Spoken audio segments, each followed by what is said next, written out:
DXDC Radyoman Report.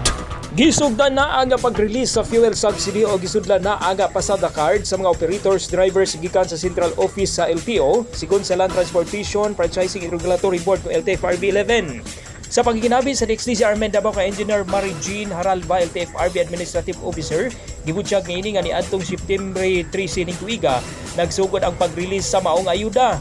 Sigon ni Haralba, 14,471 ka mga benepisyaryo sa tibok Davao Region ang makadawat sa maong ayuda, apan 12,004 ang unang marilisan. Tungod nagpadayon pa ang pag-update sa mga card gikan sa Central Office.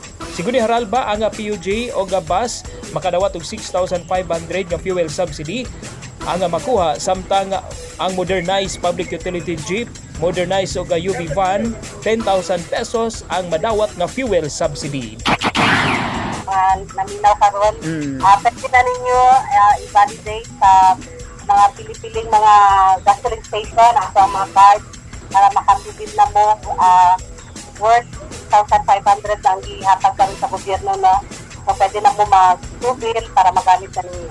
Okay, Engineer, naal ko'y pahabol. I just want to gikan sa LTFRB 11 kasama mo sa balita o serbisyo publiko, Radyo Mandon Pulayaw, Tatak, RMN. Tatak RMN.